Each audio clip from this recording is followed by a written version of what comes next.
Hi నమస్తే కృష్ణం వందే జగద్గురు. Welcome to Vibha meditation vibes. Welcome Anjan. Cognitive behavioural therapy ఏంటంటే, ఈరోజు నేను ఇలా ఉన్నాను లేదా ఈ మూమెంట్ నేను ఇలా ఉన్నాను అంటే నా థాట్స్ వల్ల నేను ఇలా ఉన్నాను. ఓకే, ఈరోజు ఈ మూమెంట్ కావచ్చు లేదా ఈ ఏజ్లో ఇన్ని ఇయర్స్ తర్వాత నేను ఇలా ఉన్నాను, ఈ స్టేజ్లో ఉన్నాను అంటే కూడా because of my thoughts. Yeah right కదా, I believe it also. So ఈ థాట్స్ ఎక్కడి నుంచి వస్తాయి? మనకున్న నాలెడ్జ్ నుంచి వస్తుంది. ఈ నాలెడ్జ్ ఎక్కడి నుంచి వస్తుంది? మనం ఎక్స్పీరియన్సెస్ నుంచి వస్తుంది. Life experience. సో మనం దేనికి ఎక్స్పోజర్ అయినాం చిన్నప్పటి నుంచి. సో వీటన్నిటిని బేస్ చేసుకొని మనం ఒక నాలెడ్జ్ క్రియేట్ అవుతుంది. ఆ నాలెడ్జ్ నుంచి ఒక థాట్ వస్తుంది.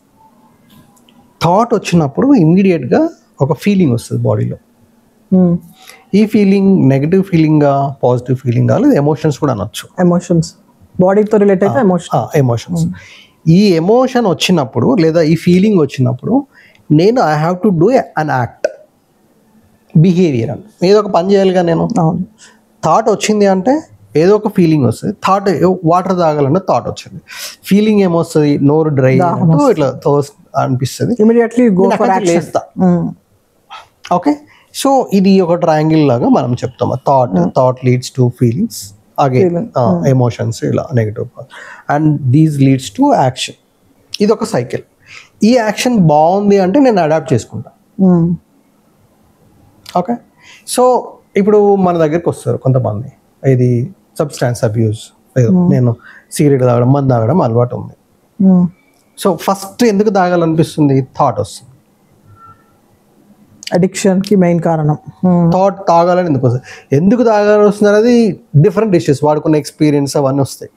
బట్ రాగానే ఆ థాట్ రాగానే ఒక ఫీలింగ్ వచ్చేస్తుంది, తాగాలి ఇట్లా క్రేవింగ్ అయిపోతుంది, నోరంతా డ్రై అయిపోయినట్టు. అండ్ వైన్ షాప్కి వెళ్తాడు. How can they come out of that addiction? మరి అదే చెప్తున్నా. సో బాగా నాలెడ్జ్ ఉన్న వాళ్ళకి, థాట్ లెవెల్లో కంట్రోల్ చేసుకునే వాళ్ళకి మనం ఎడ్యుకేట్ చేస్తాం. ఎట్లా? అరే బాబు, తాగడం వల్ల నీకేమైనా ఇబ్బంది ఉందా? మంచిగా అవుతుందా? డబ్బు సంపాదిస్తున్నావా? ఏం లేదు కదా. సో అప్పుడు ఎందుకు థాట్ లెవెల్లో కంట్రోల్ చేసుకోవచ్చు కదా అని చెప్తాం. బట్ ఒకసారి అడిక్ట్ తెలిసి కూడా తాగుతాడు. ఒకసారి అడిక్ట్ అయిన తర్వాత థాట్ లెవెల్లో కంట్రోల్ చేయడం చాలా కష్టం అవుతుంది. సో మనం బిహేవియర్ లెవెల్ నుంచి నడుకుంటూ వస్తాం. సో బిహేవియర్లో ఎట్లా? అందుకనే ఇప్పుడు డి అడిక్షన్ సెంటర్స్ ఉన్నాయి. It's nothing but arresting them. అలా వాడేస్తాం. ఆ బిహేవియర్ ఎగ్జిబిట్ చేయడానికి ఉండదు. వాడికి థాట్ వస్తుంది, ఫీలింగ్ వస్తుంది, కానీ బయటికి వెళ్ళి పాసిబిలిటీ ఉండదు. సో అక్కడ నుంచి వర్క్ చేసుకుంటూ వస్తాం. ఇలా ఒక 3-4 months రిహాబిలిటేషన్ సెంటర్లో ఉన్నప్పుడు ఏమైందంటే, ఆబ్వియస్గా మళ్ళీ మనం ఇప్పుడు దాకా మాట్లాడుకునే అన్ని హ్యాబిట్ ఫార్మేషన్ ఇవన్నీ ఆ లూప్లు క్లియర్ అయిపోతుంది. అక్కడ నుంచి మెల్లగా వాడికి ఫీలింగ్స్ రావడం కూడా తక్కువ అవుతుంది. ఓకే, ఒకసారి ఫీలింగ్ రావడం తగ్గిన తర్వాత థాట్ కూడా తగ్గిపోతుంది. ఇవన్నీ ఓసిడీలో కూడా ఇదే ఉంటుంది. సో పదే ఏమన్నా పని చేయడము, లేకపోతే రూమినేషన్స్ థాట్స్ అంటాము వీటిలో. అయితే ఇది అంటే డి అడిక్షన్ సెంటర్లో ఉన్నప్పుడు వాడు 6 months 7 months ఉంటే మళ్ళీ బయటకు వచ్చినాక 3 నెలలు బాగుంటాడు. 90% కేసెస్లో మళ్ళీ రిలాప్స్ అయిపోతాడు. ఎందుకు? మళ్ళీ సేమ్ ఎన్వైరన్మెంట్ ఉంటుంది. ఏదో ఒక పాత ఫ్రెండ్ పిలుస్తాడు, తాగుదాం కొంచెం, ఏదో ఒక దావత్ వస్తుంది. సో మళ్ళీ స్టార్ట్ అయిపోతుంది. వచ్చిన తర్వాత ఎవరో ఒకరు ప్రోబ్ చేస్తారు కదా. అదే సేఫ్ ఎన్వైరన్మెంట్ క్రియేట్ చేస్తే వాడు ఆపగలడు. అట్లా ఇక్కడ what I'm asking is he's not developing his will power there. అంటే ఏ అడిక్షన్ సెంటర్స్ కూడా మరి they have to develop that will power. So ఇవన్నీ మళ్ళీ ఇన్స్టిట్యూషన్ లెవెల్లో ఉంటాయి. వాళ్ళు ఏమి థెరపీస్ ఇస్తున్నారు, ఏం చెప్తున్నారు, ఏంటి, ఓన్లీ ఫిజికల్గా వాళ్ళని ఒక రూమ్ లేసి బంధించి బయటికి పోనీయకుండా ఉంటే again how long he'll been there. So he'll come out కదా. పాసిబిలిటీ ఉంది కదా. అదే కదా పరివర్తన అంటాము. ఆ పరివర్తన చెందేటట్టుగా వాళ్ళకి ఎడ్యుకేట్ చేయాలి. అందుకనే ఓన్లీ 10% పాసిబిలిటీ ఉంటుంది. బేసిక్గా మనం అంటే హ్యూమన్ ఏంటంటే, వీ వోంట్ వర్క్ ఫర్ అంటే we don't have any experiences that ఏమంటాం మనము, నా బాడీ కోసం నేను ఏమో ఎఫర్ట్స్ పెట్టలే. ఇప్పుడు ఈ మొబైల్ కొన్నా నేను 30,000-40,000 పెట్టి కొన్నా. దీనికి కవర్ వేసుకుంటా, దీనికి ఇన్సూరెన్స్ చేపిస్తా, ఇవన్నీ వేస్తా. బికాస్ ఎందుకంటే నేను కొన్నా, నా 30,000 పోతాయి. ఈ బాడీ నేనేం చేయలే, అమ్మ నాన్న ఇచ్చిండు. So I don't know the value. అంటే ఆ బాడీ పట్ల అవగాహన అది పెరగాలి. ఇది చాలా ఇంపార్టెంట్. ఈ బాడీ పోతే మళ్ళీ దొరకదు, మొబైల్ పోతే దొరుకుతుంది. ఇది ఉంటేనే కదా అన్ని చేయగలుగుతాం. సో అందుకనే చెత్తా చెదారం మైండ్లో వేయకూడదు, చెత్తా చెదారం పొట్టలో వేయకూడదు, చెత్తా చెదారం బ్యాగ్లో పెట్టుకోకూడదు. ఇలా సో నేర్చుకోవాలి. సో అది ఏమంటారు యూజర్ మాన్యువల్ అంటాం కదా, యూజర్ మాన్యువల్ మనకు చిన్నప్పని చెప్పలేదు కాబట్టి మనం పెద్దగా పట్టించుకోము. బాడీలో ఇష్టం వచ్చినట్టు తింటాం, ఇష్టం వచ్చినట్టు పడుకుంటాము, ఇష్టం వచ్చినట్టు ఆలోచిస్తాము. ఎందుకు ఆలోచించాలి అన్నెసరిగా? అలా మనం ఒక కాన్షియస్గా ఒక కొన్ని రోజులు కనుక ప్రాక్టీస్ చేయగలిగితే ఇట్ వర్క్స్ లైక్ ఎనీథింగ్. మీరు రికమెండ్ చేస్తారా మీ దగ్గరకు వచ్చే పేషెంట్స్కి, లైక్ ఈ హోలిస్టిక్ లివింగ్లోకి వెళ్తే మీకు ఎంతో డ్రాస్టిక్ చేంజ్ వస్తుంది, యోగాలు, మెడిటేషన్స్, లేకపోతే మంచి healthy life style of eating good food? బేసిక్గా నా వే ఆఫ్ ఎట్లా ఉంటుందంటే ఫిజికల్ ఎక్సర్సైజ్ మ్యాండేటరీ అని చెప్తా. నా దగ్గరికి థెరపిస్ట్కి రావాలి అంటే 1-2-3 వీక్స్ చూస్తా. దాంతో రాలేదనుకోండి, వాళ్ళు ఫిజికల్ ఎక్సర్సైజ్ ప్రాపర్గా చేయట్లేదు, బ్రీతింగ్ ఎక్సర్సైజ్ చేయట్లేదు అంటే నేను మెడిటేషన్ ఇవన్నీ చెప్తే మళ్ళీ ఏదో పెద్ద వర్డ్ అయిపోతుంది అన్నట్టు. బేసిక్ బ్రీతింగ్ ఎక్సర్సైజ్ అని చెప్తాం. స్ట్రైట్ కూర్చొని కొంచెం లాంగ్ బ్రీత్ అవుట్ అట్లా చేసుకోవడము. ఇంకా కొంచెం స్పెసిఫిక్గా చెప్పాలి, అది చేస్తే ఇంకా కొంచెం ముందుకు వెళ్ళిన తర్వాత 6 seconds ఇన్హలేషన్, మళ్ళీ 4 seconds హోల్డింగ్, తర్వాత 6 seconds ఎక్సలేషన్, మళ్ళీ 4 seconds, ఇలా బాక్స్ బ్రీతింగ్ అని రకరకాల కాన్సెప్ట్స్ ఉన్నాయి. సో అది చెప్తాము. దాని తర్వాత so you have to introspect your thoughts. Like ఎక్కడ డిస్టర్బ్ అవుతున్నావు, ఏ థాట్ వచ్చినప్పుడు నీ బాడీ, ఇప్పుడు భయము ఇలాంటివి ఉంటాయి కదా, నిజంగా లిజార్డ్ ఉండదు, బట్ అది గుర్తు రాగానే మీ బాడీలో ఒక రకమైన సెన్సేషన్ స్టార్ట్ అవుతుంది. సో అలా మన థాట్స్ మీద కనుక మనం ఇంట్రాస్పెక్షన్ చేసుకుంటే అన్వాంటెడ్ థాట్స్ ఏమున్నాయి వాటన్ని లిస్ట్ అవుట్ చేసేసి వాటి మీద రేషనాలిటీ పెంచుకోవాలి మనం. దీనివల్ల ఉపయోగం ఏముంది? అవును, అంటే ఏదైనా సరే the particular person have to think that he has to transform. అంతేగాని ఎక్స్టర్నల్ ట్రాన్స్ఫర్మేషన్ ఫ్యాక్టర్స్ ఎన్ని ఉన్నా కూడా ఫోర్స్ఫుల్గా మనము ఏది చేయలేము. Temporary right. So psychological problems 40% success rate. 40% అంతే యావరేజ్, అంటే వరల్డ్ వైడ్ ఐమ్ టెలింగ్. 60% ఏంటంటే పెద్దగా పట్టించుకోరు, సపోర్ట్ ఉండదు, లేకపోతే nowadays it's costly affair therapy రావడము. ఎంత లేదన్నా 1,000-1,500. How much you charge for therapy for each session? 1,500 rupees per therapy. How many days it depends? See, Sigmund ఫ్రాయిడ్కి 4.5 years పట్టిందట ఒక మనిషిని ట్రీట్ చేయడానికి. ఆల్టర్నేట్ డేస్ చేస్తే. So father of psychology he was. So అలా చెప్పలేము, బట్ ఐడియల్గా if you have intention to change 8 to 12 sessions చాలా వరకు సరిపోతుంది. ఇంకా కొన్ని ఎక్కువ కూడా అవుతాయి. అది మళ్ళీ పిల్లల ఆ ప్రాబ్లం బట్టి, ఆ ప్రాబ్లము ఇంట్లో గుర్తు చేసి నేను తీసుకొస్తున్నారా, లేకపోతే నీకు నువ్వు రికగ్నైజ్ అయిపోయి ఆ ప్రాబ్లం నా వాంట్ టు గెట్ రీడ్ అని మీరు వస్తున్నారా? సో ఇట్లా ఇప్పుడు పిల్లలలో ఉంటాయి న్యూరో బయాలజికల్ ప్రాబ్లమ్స్ ఉంటాయి, ADHD, ఆటిజం ఇట్లాంటివి అంటాం కదా, ఇవి ఇయర్స్ టుగెదర్ పడుతుంది. అంటే ఆటిజం ఇవన్నీ by birth neurobiological problems. And అవి కాకుండా ఒక టీనేజ్లోకి ఎంటర్ అవుతున్నప్పుడు కూడా the children will behave differently. Like arrogancy వస్తుంది, కొంచెం డిస్టర్బ్ అవుతారు, కాన్సన్ట్రేషన్ లెవెల్స్ తగ్గుతాయి. So how this therapy? So yeah, అంటే బేసిక్గా మనము హౌ టు మీన్స్ థెరపీ అంటే అందరూ వచ్చి థెరపిస్ట్ దగ్గరికి వెళ్ళలేరు. ఎవ్రీ పేరెంట్ కెనాట్ ఎఫర్డ్, ఆ జ్ఞానం కూడా ఉండకపోవచ్చు, వాళ్ళకి రావాలనే నాలెడ్జ్ ఉండకపోవచ్చు, లైక్ సపోర్ట్ సిస్టమ్ ఉండకపోవచ్చు అక్కడ దాకా రావడానికి. How they had to deal with their children, how to deal with them? అది అంటే ఇలా మనం చెప్పలేము. అందుకని చాలామంది ఒక ప్రాబ్లం ఈ అడాలసెంట్ ఏజ్లో ఏదైనా స్టార్ట్ అయినప్పుడు మనం ప్రాపర్గా దాన్ని అడ్రస్ చేయకపోతే ఇవన్నీ 25 లేదా 35, 40 yearsలో కూడా స్టార్ట్ అవుతుంది. ఆల్ ఆఫ్ సడన్గా 40 years ఉంటుంది, ఓ ప్రాబ్లంతో వచ్చేస్తారు. జనరల్గా ఈ సైకియాట్రిక్ ప్రాబ్లమ్స్ అన్నీ బిఫోర్ 25 years స్టార్ట్ అవుతాయి. అయితే అంటే అప్పుడే సార్ట్అవుట్ చేసుకోవాలి, అప్పుడే అవుతాయి. బట్ మనము నెగ్లెక్ట్ చేస్తాము, మనకు ఆ నాలెడ్జ్ ఉండదు, పేరెంట్స్కి ఉండదు, వాళ్ళకు ఉండదు, ఇదేమైపోతుందిలే అలా దాన్ని మనం నెగ్లెక్ట్ చేస్తాం. Over a period of time chronicity ఎక్కువైపోతుంది. సో ఈ ఏజ్ ఎందుకంటే ఏమంటారు, బాడీలో different kind of hormones release అవుతాయి ఆ ఏజ్లో. కాబట్టి డెఫినెట్గా మనము we are running our life with emotions. వాళ్ళకి తెలీదు ఎట్లా ఎమోషన్ కంట్రోల్ హ్యాండిల్ చేసుకోవాలి. ఎందుకంటే అంటే more than 90% will learn from our పేరెంట్సే. లేదు కొంచెం బాగా ఎడ్యుకేటెడ్ అయిపోయి మనకి అవేర్నెస్ వచ్చినప్పుడు మన పేరెంటింగ్ స్టైల్ అలా లేకపోయినా సరే, మనం డిఫరెంట్ కైండ్ ఆఫ్ పేరెంటింగ్ స్టైల్లో పెరిగినా సరే, మనము చదివి నేర్చుకొని ప్రాక్టీస్ చేసి మనము మంచిగా మార్చుకోవాలి అంటే మన పిల్లల్ని మారుతాం. లైక్ ఇప్పుడు ఇంట్లోని ఎన్విరాన్మెంటే కాదు, ద సరౌండింగ్ ఎన్విరాన్మెంట్ ఆల్సో కూడా వైటల్ రోల్ ప్లే చేస్తుంది. అంటే మనం చిన్నప్పుడు ఉన్నప్పుడు లాగా లేదు ఇప్పుడు.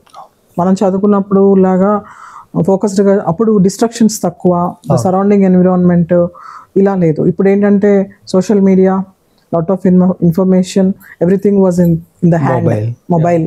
సో దాని ఇంపాక్ట్ ఎక్కువ పడుతూ ఉంటుంది. పేరెంట్స్ చెప్పేదానికన్నా స్కూల్లో టీచర్స్, ఫ్రెండ్స్ వాళ్ళ రోల్ కూడా ఎక్కువ ప్లే చేస్తూ ఉంటారు.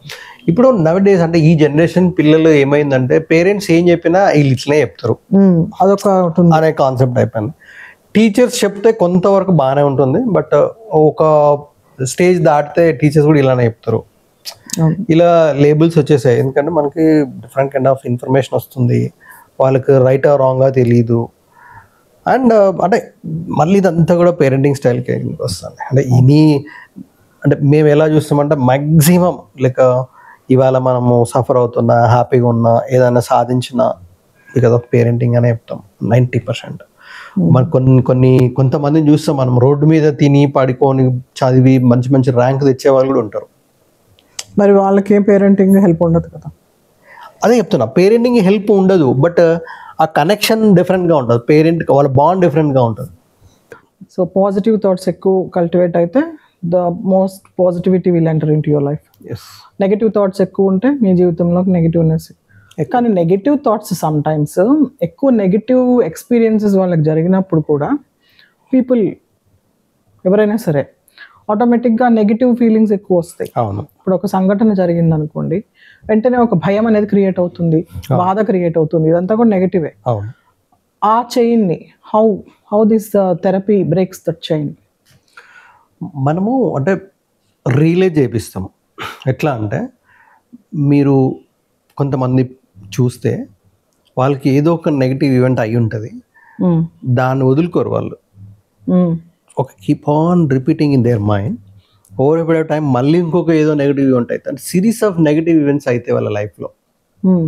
ఎందుకు? బ్రెయిన్ అనేది కట్టప్పలు అంటది. ఓకే, బానిస బ్రెయిన్కి. అంటే కట్టప్పకి బాహుబలిని ఆయన పెంచాడు కదా, అన్నీ ఆయనే చూసుకుని చిన్నప్పటి నుంచి ఒక కొడుకులాగా చూసుకున్నాడు. బట్ శివగామి చంపానంగానే చంపేశాడు. అప్పుడు మోరల్స్, ఎథిక్స్ ఏం రాలేదు. వచ్చాయా? రాలేదు. మన బ్రెయిన్ కూడా అంతే. మన బ్రెయిన్ మనల్ని చంపేస్తుంది. ఓకే, అరే ఇది నా బాడీ కదా. ఎగ్జాంపుల్, సూసైడ్ చేసుకుంటారు. సూసైడ్ చేసుకున్న వాళ్ళు ఏం చేస్తారు? వాళ్ళు చంపేసుకుంటారు కదా. ఎట్లా చంపేసుకుంటారు? ఫస్ట్ థాటే కదా చెప్తుంది కదా, నువ్వు ఇది చెయ్యి, అది చెయ్యి, అన్ని ఎక్విప్మెంట్స్ అన్ని జమ చేసుకుంటారు, then they will do. So ఎవరు చెప్పారు? బ్రెయినే చెప్పింది.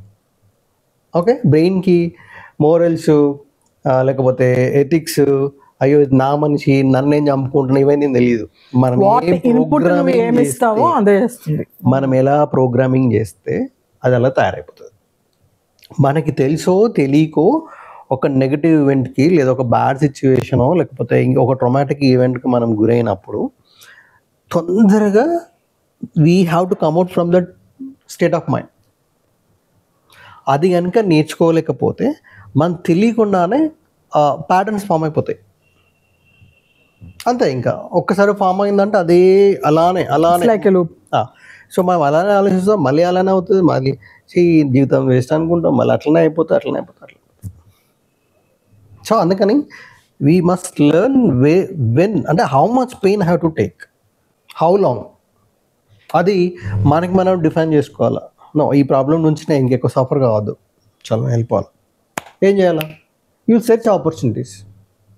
ఎవరి దగ్గరికి వెళ్తావు, అలా ఎక్కడో దగ్గర సెటిల్ అయిపోతాం. అదే మెడిటేషనా, లేకపోతే థెరపీయా, లేకపోతే సత్సంగమా, లేకపోతే భజననా, సింగింగ్ సాంగ్సా, ఏదన్నా కానీ అది ఆ రెగ్యులర్ థింకింగ్ ఏదైతే ఉందో దాన్ని బ్రేక్ చేయాలి. దాని ప్లేస్లో కొత్త థాట్స్ రీప్లేస్ చేయాలి. Over a period of time ఏమవుతుంది, మళ్ళీ ఆ లూప్ కొత్త న్యూ లూప్ క్రియేట్ అవుతుంది. It is all in our hands, our free will to create and to come out of it. Yes, నేను చెప్తాను మన ఇండియన్ కల్చర్ ఎలా ఉంటుందంటే, నేను ఒక 4th క్లాస్లో ఉన్నప్పుడు మల్లంపల్లి అని ఒక విలేజ్ ఉంటుండే.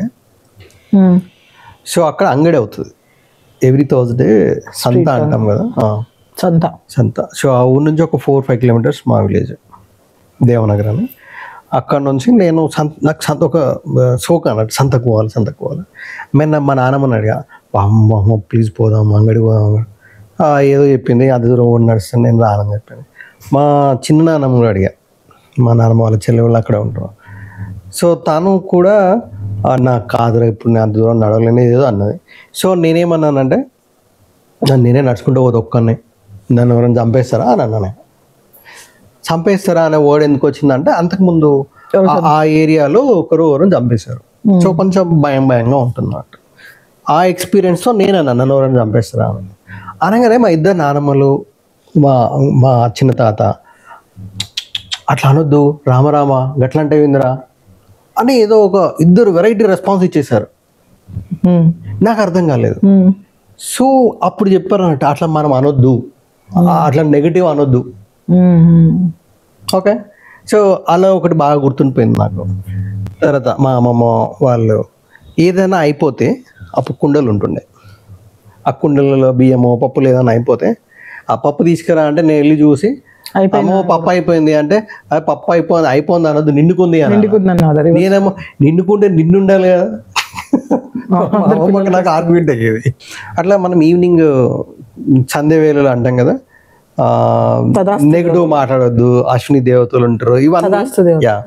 సో ఇవన్నీ ఏంటంటే, అంటే మనం సిబిటి లెవెల్లో లేదా సైకాలజీ లెవెల్లో మాట్లాడాలంటే ఏమైందంటే, సో జనరల్గా ఇంకా చీకటి పడే ముందు మనం ఎక్కువ ఏదైతే ఆలోచిస్తామో, ఏదైతే ఆలోచిస్తామో అది 2-3 అవర్స్ మన బ్రెయిన్లో క్యారీ అవుతూ ఉంటుంది. అండ్ అదే మైండ్ సెట్తో మనం పడుకుంటాం కదా. అంటే ఒక సడన్గా ఒక నెగిటివ్ థాట్ వచ్చింది, లేదా ఇంట్లో ఏదో కొట్లాట అయింది, అదే ఆలోచిస్తూ పడుకున్నాం. సో మన బ్రెయిన్, మన మైండ్ ఏం చేస్తుంటే దాన్ని ప్రాసెస్ చేస్తుంది, మల్టిప్లై చేస్తుంది, ఆ నెగిటివిటీని చేస్తూ ఉంటుంది. అదే మైండ్ సెట్తో మార్నింగ్ లేచి మళ్ళీ ఇంట్లో మీద కసురుకోవడము, లేకపోతే ఏదో టెన్షన్ ఇవన్నీ అయిపోతాయి. సో మార్నింగ్ ఏదైతే మూడ్తో లేస్తామో అదే మూడు డే అంతా కంటిన్యూ అవుతుంది, అది ఆఫీస్లో కూడా క్యారీ ఫార్వర్డ్ అవుతుంది. మళ్ళీ అదే మూడ్తో ఇంటికి వస్తాం, అదే మూడ్తో పడుకుంటాం. ఇలా over a period of time pattern form అయిపోతుంది. సో అందుకనే సెల్ఫ్ చెక్ చేసుకో. అందుకనే పడుకునేటప్పుడు జనరల్గా అంటే ఇవన్నీ అప్పుడు తెలియదు కాబట్టి ఈవినింగ్ చెడు మాట్లాడకూడదు, చెడు చూడకూడదు ఇట్లా. సో అలాగనే అంటే ఫస్ట్ ఒక 5 minutes before going to sleep very precious అంటాం. అందుకే మనం జర్నలింగ్ అది ఇది చేయమని చెప్తాం, మంచి బుక్ చదవమని చెప్తాము, మంచి స్టోరీ టెల్లింగ్ టు కిడ్స్, మంచి మైండ్ రిలాక్స్ అయిపోతుంది, కొంచెం పాజిటివిటీ అడాప్ట్ చేసుకుంటాం, మెల్లగా అదే ప్రాసెస్ చేస్తూ ఉంటే ఓవర్ పీరియడ్ ఆఫ్ టైం మనం పాజిటివ్ అయిపోతాం. అలా లేవగానే ఫస్ట్ 5 minutes చాలా ఇంపార్టెంట్. ఈవెన్ పిల్లలకి కూడా మనం ఏం చెప్తామంటే, లేచేటప్పుడు పొద్దున అంటే వాళ్ళు ఒక టైంకి లేపమని చెప్తారు, మన పని మీద మనం బిజీ అయిపోతాం, ఇక అరుస్తూ ఉంటాం. అలా కాకుండా ఆ 5 minutes వాళ్ళ దగ్గర కూర్చోను, సో ఏదో కొంచెం ప్యాంపరింగ్ చేసి లేవేటి ప్లీజ్ స్కూల్ టైం అవుతుంది అలా కొంత ఎంత మహా 5th class 6th class వరకు చేస్తే సరిపోతుంది. సో అలా కాకుండా అరవడము ఇవన్నీ చేసి అదే మళ్ళీ డిస్టర్బ్ మూడ్తో స్కూల్కి వెళ్తారు, సరిగ్గా వినరు, ఇవన్నీ గుర్తొస్తూ ఉంటాయి, డే డ్రీమింగ్ అయిపోతుంది, అది ఏదో చెప్తూ ఉంటారు, ఇంట్లో ఏదో గుర్తొస్తూ ఉంటుంది, ఆ మెల్లగా అకాడమికల్గా డిక్లైన్ అవుతూ ఉంటారు. సో ఇట్లా ప్రతిదీ ప్రాసెస్ అవుతూ ఉంటుంది. అందుకనే పడుకునే 5 నిమిషాల ముందు చాలా ఇంపార్టెంట్, లేవగానే ఒక 5 నిమిషాలు చాలా ఇంపార్టెంట్, అది పెద్దవాళ్ళు కూడా. అందుకని ఇప్పుడు ఏం చెప్తారు, లేవగానే ఏదైనా ఒక మంత్రం ఉంటే చదువుకోవడము, లేకపోతే ఏదైనా బుక్ చదువుకోవడము, ఏదో ఒక అఫర్మేషన్స్ ఏవో చేసుకోవడము, ఇలా చేయమని చెప్తుంటాం. మేము కూడా మార్నింగ్ లేవగానే మెడిటేషన్ చేసుకోమంటాం. నైట్ టైం మళ్ళీ సెల్ఫ్ చెకింగ్. ఇక్కడ మెడిటేషన్ అంటే ఏదో ఊరికే కూర్చొని కాదు, సెల్ఫ్ చెక్ చేసుకోండి ఆ రోజంతా ఏమవుతుంది. లైక్ మీకు తెలుసు కదా, క్లెన్జింగ్ అని అంటారు కొన్ని వాటిల్లో, లైక్ హార్ట్ఫుల్నెస్లో క్లెన్జింగ్ చేసుకోవడం అంటారు. అది it's not like a ritual, ఒక రిచువల్గా కాదు, అది మనం సెల్ఫ్ చెకింగ్ చేసుకుంటే మనకే తెలుస్తుంది. అంటే ఎన్ని క్యారీ చేసాం emotions, is it necessary for us, మళ్ళీ నెక్స్ట్ రోజుకి అవసరం లేదు, లేదా ఊరికే బ్రెత్ మీద కాన్సన్ట్రేట్ చేసాం అనుకోండి అసలు ఏమీ ఉండదు, సో హ్యాపీగా స్లీప్లోకి వెళ్ళిపోవచ్చు. ఇవన్నీ కూడా హెల్ప్ చేస్తాం. బ్రెత్ మీద కాన్సన్ట్రేషన్ ఏమవుతుందంటే మైండ్ ఏదో ఒక పనే చేయగలదు, అయితేనేమో ఆలోచనలు చేయగలదు, లేదా బ్రెత్ మీద కాన్సన్ట్రేట్ చేయగలదు. ఇది చేస్తే అవి కట్ అయిపోతాయి, అది చేసి ఇది కట్ అయిపోతాయి. సో అందుకని బ్రెత్ మీద కాన్సన్ట్రేట్ చేసినప్పుడు మనకి ఏ థాట్స్ రావు, అలా ఓవర్ పీరియడ్ ఆఫ్ టైం మెల్లిగా స్లీప్లోకి వెళ్ళిపోవడము లేకపోతే రిలాక్సేషన్ అవ్వడం అవుతుంది. సో ఇక్కడ బ్రెత్ మీద కాన్సన్ట్రేట్ చేస్తూ మనము అంటే ధ్యానం చేస్తున్నప్పుడు ఒకలాంటి బ్లిస్, ఒకలాంటి సెరెనిటీ, కామ్, పీస్నెస్ వస్తుంది. సో మళ్ళీ కొన్ని రోజులు మనకు ప్రాక్టీస్ చేసిన తర్వాత మనము దానికోసం ఎదురు చూస్తాం. నెక్స్ట్ రోజు ఆ టైంకి, ఆ పేజ్ ఆఫ్ టైంకి మన body needs to relax, the mind లోపల బ్రెయిన్ కూడా దానికి కూడా తెలిసిపోతుంది కదా, ఎందుకంటే ఒక హ్యాబిచువల్ ప్యాటర్న్ క్రియేట్ చేస్తున్నాం అక్కడ వాంటెడ్గా, మనం కాన్షియస్గా we are creating that habitual pattern. So వెంటనే ఒక 20 days అట్లా చేసిన తర్వాత the brain needs that relaxation, the body needs that relaxation.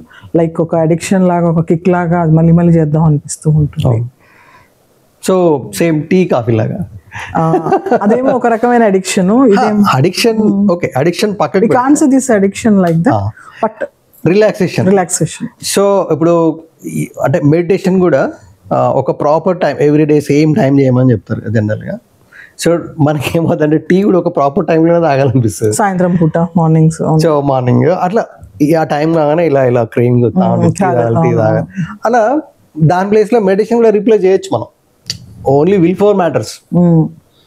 So ఆ మెడిటేషన్ చేయొచ్చు 10 minutes. ఎంత టీ తాగితే ఎంత రిలాక్సేషన్ వస్తుందో దానికంటే 1000 times రిలాక్సేషన్ వస్తుంది మెడిటేషన్ వల్ల.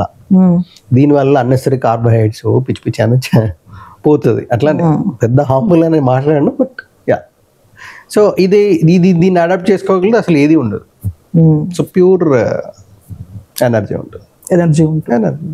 బట్ ఇవన్నీ మనం నమ్మాలి, ప్రాక్టీస్ చేయగలగాలి. ఇట్స్ లైక్ సమ్ ప్రాక్టీసెస్ ఉంటాయి దీంట్లో, లైక్ రీవైరింగ్ యువర్ బ్రెయిన్. మనకి జాయ్ డిస్పెన్సా బుక్లో కూడా ఉంటుంది, ఆయన చెప్తూ ఉంటాడు.